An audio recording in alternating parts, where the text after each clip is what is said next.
우리 읽도록 하겠습니다. 14절 말씀 함께 읽도록 하겠습니다. 그리고 광야 가운데서 모세가 뱀을 들어 올린 것 같이 인자도 바로 그렇게 들려 올려져야만 하느니라 라고 말씀하십니다. 광야 가운데 모세가 뱀을 들어 올린 사건을 기억하시죠? 그죠? 여기 민수기 말씀에게 나오잖아요. 21장에서 지난번 설교 시간에 잠깐 언급을 했었는데 이때가 어디를 들어가려다가 못 들어갔던 거죠? 예, 가나안의 에돔 땅을 통과해서 가나안으로 들어가려다가 에돔 사람들이 반대해가지고 돌아가게 되니까 불평했잖아요. 불평해가지고 불뱀에 물려 죽었던 그 사건입니다. 그래서 하나님께서 놋뱀을 만들게 해서 그 놋뱀을 바라보는 사람은 살 거다. 그래서 바라본 사람은 살았고 안 바라본 사람은 그냥 불뱀의 독 때문에 죽은 거죠. 그 사건을 얘기합니다.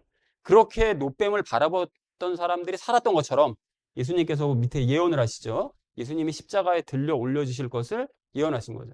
놋뱀처럼 십자가에 달린 예수님을 바라보면 그 사람은 구원받을 수 있다. 이걸 약속해 주신 말씀이었습니다. 자, 그래서 하나님의 말씀을 믿은 사람은 방금 말씀드렸던 것이 놋뱀을 봄으로써 이제 살았듯이 십자가 예수님을 믿음의 눈으로 바라보는 사람은 구원받을 수 있다라고 이제 말씀을 하신 것이죠. 자, 그래서 14절을 이렇게 정리해 볼 수가 있겠는데요. 광야 가운데서 모세가 놋뱀을 들어올린 것처럼 예수님도 그렇게 들려 올려져야만 한다라고 얘기하셨다는 것이 14절의 의미가 되겠습니다. 이어진 15절 말씀 함께 읽도록 하겠습니다. 이는 누구든지 그를 믿는 자는 멸망하지 않고 다만 영생을 얻게 하려 함이라 라고 이제 말씀하시죠. 여기서 이는이라는 건 바로 앞에 있는 14절 말씀입니다. 그러니까 예수님께서 십자가에 달려서 들려 올려주셔야만 하는 그 이유는 그것을 얘기하는 거죠. 그런데 여기서 누구든지래요. 누구든지 영생을 얻게 하려고. 누구든지입니다. 구원을 얻는 것은 유대인들만 구원받는 거 아니고요. 신앙 연륜이 오래된 사람들만 구원받는 거 아니고요. 장로님들이나 무슨 권사님들만 구원받는 거 아니고 구원받기로 예정되어 있다고 주장하는 사람들 있잖아요. 나는 구원받기로 태초부터 예정되어 있어. 이런 사람들만 구원받는 게 아니라 그게 아니라 예수님을 바르게 믿는 사람은 누구든지 구원을 받을 수 있다는 거죠. 누구든지 바르게 믿으면.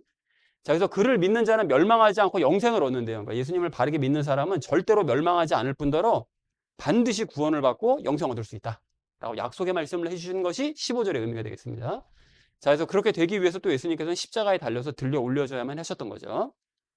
자, 그래서 15절을 이렇게 정리해 볼 수가 있겠는데 예수님께서 십자가에 달리신 것은 예수님을 믿는 사람은 그 누구든지 멸망하지 않고 영생을 얻게 하시려고 그래서 십자가에 달리신 것이다 라고 얘기했다는 것이 15절의 의미가 되겠습니다.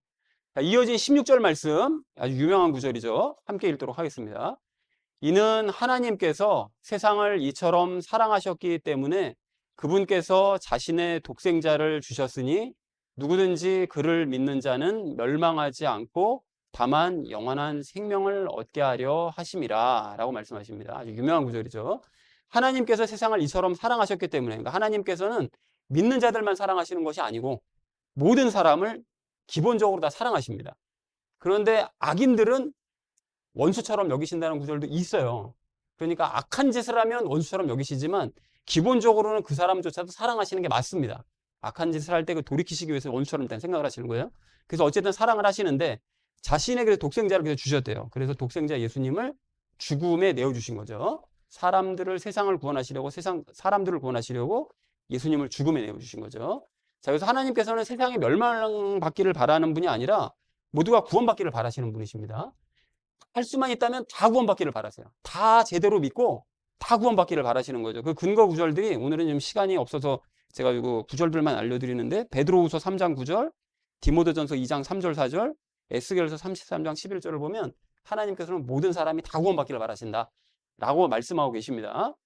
자, 그래서 16절을 이렇게 정리해 볼 수가 있겠는데요. 하나님께서는 세상을 사랑하셔서 자신의 독생자이신 예수님을 내어주셨는데 이것은 예수님을 믿는 자는 그 누구든지 망하지 않고 영원한 생명을 얻게 하시려는 것이다 라고 말씀하셨다는 것이 16절의 의미가 되겠습니다. 15절, 16절이 비슷하죠. 그리고 17절도 비슷합니다. 구원이 그만큼 중요하기 때문에 그 말씀을 하시는 거죠. 자, 이어진 17절 말씀 함께 읽도록 하겠습니다.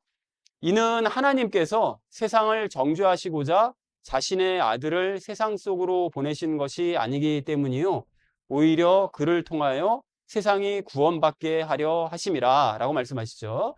하나님께서는 세상을 정죄하시려고 아들을 보내신 게 아니래요. 그러니까 예수님을 세상에 보내신 이유는 예수님을 보내셔서 이 세상을 다 심판하시기 위해서 보내신 것이 아니라는 거예요. 그러니까 예수님이 재림하실 때는 심판하시기 위해서 오십니다. 초림 때는, 처음 오셨을 때는 심판하시기 위해 오신 것이 아니에요. 그죠? 자, 그래서 하나님께서는 세상을 정죄하시기 위해서 예수님을 보내신 것이 아니다. 그래서 하반절에서 얘기하죠. 세상 구원받게 하려고. 그러니까 십자가 사건을 통해서 세상을 구원하시려고 예수님을 이 땅에 보내신 것이다. 그러니까 그분을 믿기만 하면 누구든지 구원의 기회는 열려있다. 라고 말씀하고 계십니다. 자, 그래서 17절을 이렇게 정리할 수가 있겠는데, 하나님께서는 세상을 정죄하시려고 예수님을 보내신 것이 아니라 오히려 십자가 사건을 통해 자, 세상을 구원하시려고 예수님을 보내셨다라는 것이 17절의 의미가 되겠습니다.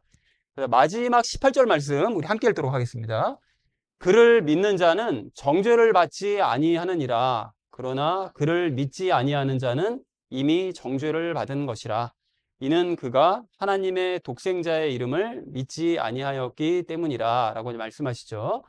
자, 믿는 자는 정죄를 받지 않는데요. 그러니까 예수님을 믿는 사람은 죽은 후에 심판받지 않고요. 그러니까 천국으로 가겠죠. 그리고 마지막 심판 때에도 정죄를 받지 않기 때문에 새 예루살렘으로 가게 됩니다. 믿는 사람은. 근데 믿지 않는 사람은 정죄를 받는데요. 근데 이미 받았대요. 이게 뭔 소리죠? 믿지 않는 사람은 정죄를 이미 받았대요.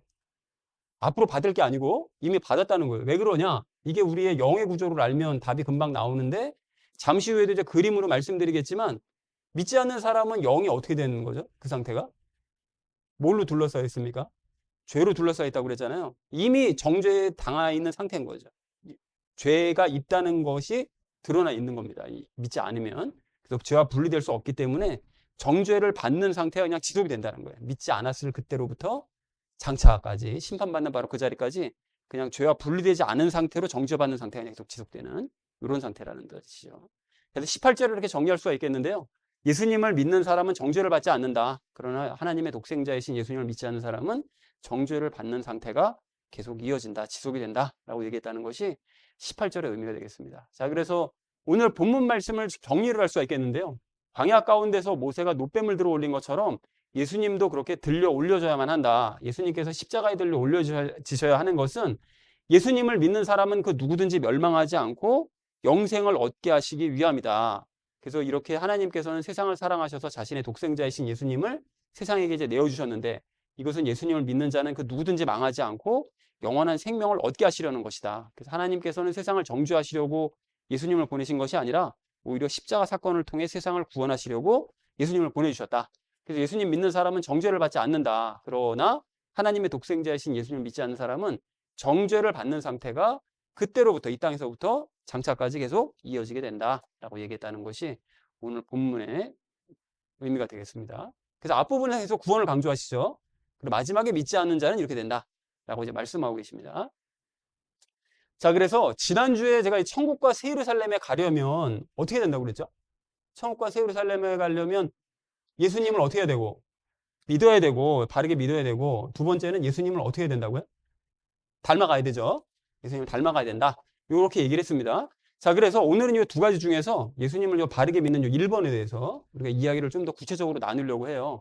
무엇을 어떻게 믿어야 예수님을 바르게 믿는 것이라고 그랬느냐?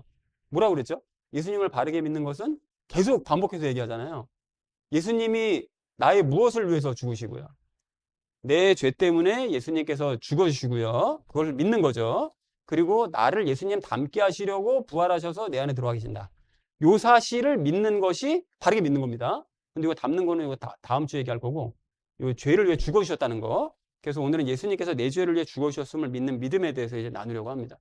자, 그래서 예수님을 바르게 믿는 것과 관련돼서 우리 세 가지 이야기 나눌 건데, 첫 번째는 죄에 대해서, 두 번째는 믿음에 대해서, 마지막 세 번째는 말씀과 성령님 세례에 대해서 나누도록 하겠습니다. 그래서 오늘의 결론이요, 바르게 믿고 구원받자라는 것을 주제로 나머지 말씀을 적용하면서 말씀 나누도록 하겠습니다.